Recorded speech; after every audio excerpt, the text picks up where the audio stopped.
окрестную оградим.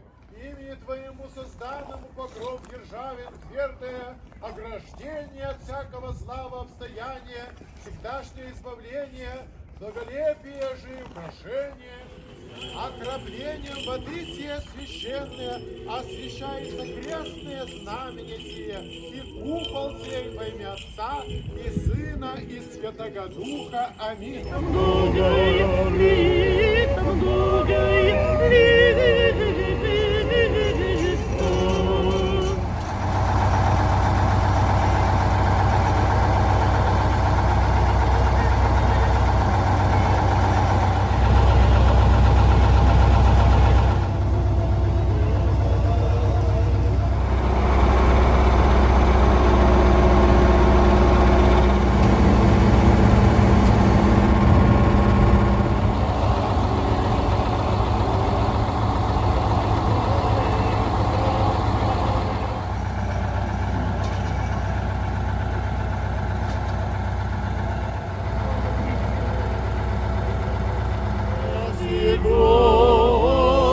Господи, люди Твоя, и благослови достояние Твое.